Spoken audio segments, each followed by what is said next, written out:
नमस्कार, मैं हूं आशीष और आप देख रहे हैं आशीष कॉमर्स क्लासेस। मेरे प्रिय साथियों, आज की हमारी वीडियो का टॉपिक है पूर्वाधिकार अंशों का निर्गमन यानी इशू ऑफ प्रेफरेंस शेयर्स। इसके पहले हम लोग जान चुके हैं कि प्रेफरेंस शेयर होता क्या है, उसके प्रकार कौन कौन से हैं और उसकी परिभाषाएं कौन कौन सी हैं। यदि आपने वो वीडियो नहीं देखा तो प्लेलिस्ट में जाकर के देख लीजिए, या फिर मैं उस वीडियो का लिंक नीचे डिस्क्रिप्शन बॉक्स में दे रहा हूं। आप वहां जाकर के पूर्वाधिकार होते क्या हैं, पूर्वाधिकार अंश होते क्या हैं और उनके प्रकार क्या होते हैं, उस बेहतरीन तरीके से देख लीजिए और समझ लीजिए। पूर्वाधिकार अंशों का निर्गमन कंपनी अधिनियम 2013 की धारा 55 के अनुसार, पहला, केवल शुद्ध पूर्वाधिकार अंश ही निर्गमित किए जा सकते हैं।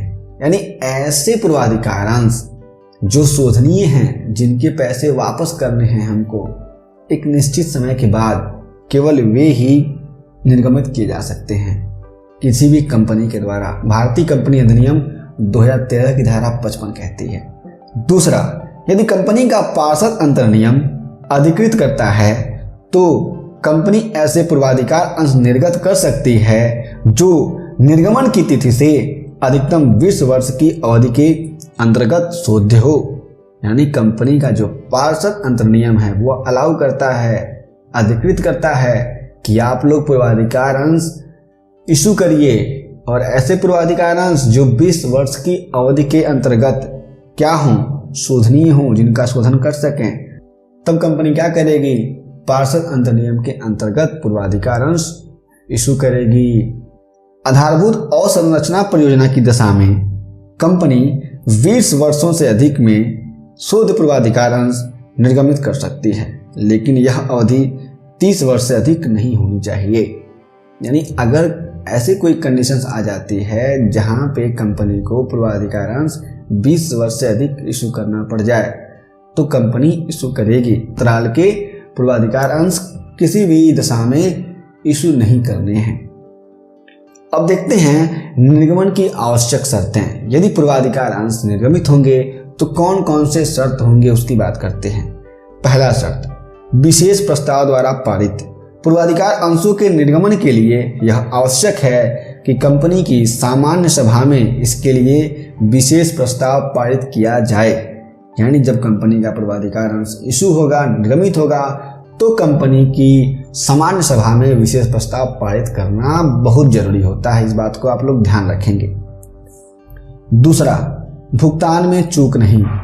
पूर्वाधिकार अंशों के ऐसे निर्गमन के समय कंपनी पर पूर्वाधिकार अंशों के शोधन या लाभांश के भुगतान के संबंध में कोई चूक ना हुई हो। यदि कंपनी पूर्वाधिकार अंश इशू कर रही है तो उसके पहले भी अगर कंपनी ने पूर्वाधिकार अंश इशू किया है तो उसके भुगतान में या फिर उसके लाभांश को देने में कंपनी ने कोई चूक न किया हो। चूक करने का मतलब है कंपनी ने कोई भी पैसे को बकाया न रखा हो। सारे जितने भी पैसे पे करने थे शोधन के और लाभांश के सारे पैसे पे कर दिए हों, तब कंपनी पूर्वाधिकार अंश इशू करेगी यानी निर्गमित करेगी। तीसरा शर्त, पार्षद अंतर्नियम में विवरण। पूर्वाधिकार अंशों को निर्गत करने वाली कंपनी ऐसे अंशों के संबंध में नियमन की दृष्टि से पार्षद अंतर्नियम में निम्न मामलों को शामिल करेगी।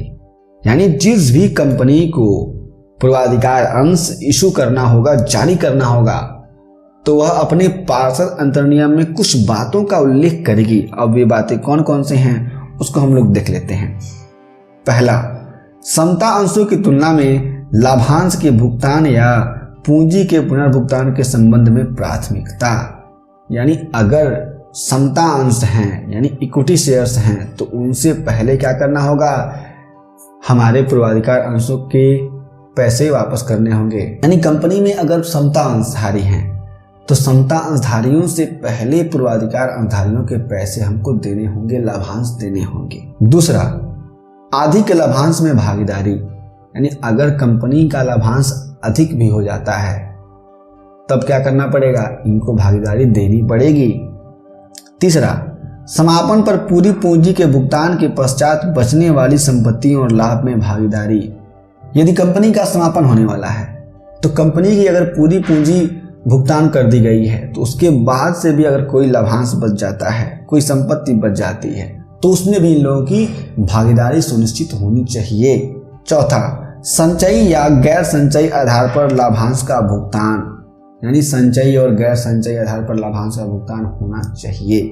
अब ये संचयी और गैर संचयी क्या होता है, इसके वीडियोस मैंने पूर्वाधिकार अंशों के प्रकारों में बताए हैं, आप लोग वहां जाकर के देखिए।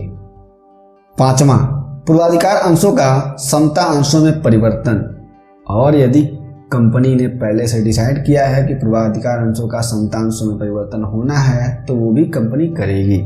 छठवां, मताधिकार, पूर्वाधिकार अंशधारियों की मताधिकार के बारे में भी जानकारी दी होती है हमारे पार्षद अंतर्नियम में। सातवां, पूर्वाधिकार अंशों का शोधन, यानी पूर्वाधिकार अंशों का शोधन किस तरीके से होगा, कौन कौन से रूल्स एंड रेगुलेशंस अपनाए जाएंगे, वे सारी की सारी बातें कंपनी के पार्षद अंतर्नियम में लिखी जाती हैं। जब कभी भी कंपनी का निर्माण होता है और जब कभी भी कंपनी के द्वारा पार्षद अंतर्नियम इशू किए जाते हैं, तो निर्गमित किए जाते हैं। तो चौथा, सदस्यों का रजिस्टर कैसे बनता है। जब कंपनी पूर्वाधिकार अंशों का निर्गमन करती है तो वहां धारा 88 के अंतर्गत रखा जाने वाला सदस्य रजिस्टर ऐसे पूर्वाधिकार अंशों के संबंध में उनके विवरण के साथ रखना होगा। यानी अगर कभी भी कंपनी पूर्वाधिकार अंश इशू करेगी तो जो भी उसमें सदस्य होंगे, जो भी पूर्वाधिकार अंशधारी होंगे, उन सब का नाम क्या होगा, एक रजिस्टर में रजिस्टर होगा। आप इस बात को ध्यान रखेंगे, ये बात धारा 88 में कही गई है कंपनीज एक्ट 2013 के। पांचवा, सेबी के नियमों का पालन, कंपनी को पूर्वाधिकार अंशों को स्टॉक मार्केट में सूचीबद्ध कराने हेतु सेबी के सभी नियमों का पालन करना होगा। और यदि कंपनी किसी भी तरीके से पूर्वाधिकार अंशों का स्टॉक मार्केट में लिस्टिंग करवाना चाहती है, सूचीबद्ध करवाना चाहती है उनको, तो जितने भी रूल्स एंड रेगुलेशंस होंगे सेबी के, यानी security exchange board of India के, तो उनको क्या करना पड़ेगा, उनके सारे नियमों का पालन करना पड़ेगा कंपनी को। तो ये सारी शर्तें होती हैं कि किस तरीके से कंपनी में पूर्वाधिकार अंश इशू किए जाते हैं और पूर्वाधिकार अंश कैसे इशू किए जाते हैं। आज की वीडियो में हमने जाना कि पूर्वाधिकार अंशों का निर्गमन कैसे होता है। इसके पहले हमने जाना था कि पूर्वाधिकार अंश होते क्या हैं और उनके प्रकार क्या होते हैं। अगली वीडियो में हम लोग जानेंगे कि पूर्वाधिकार अंशों का शोधन क्या होता है। यदि आपके पास कोई प्रश्न हो तो हमें नीचे कमेंट बॉक्स में जरूर बताइए। हम फिर से मिलेंगे एक नए वीडियो के साथ, तब तक के लिए जय हिंद।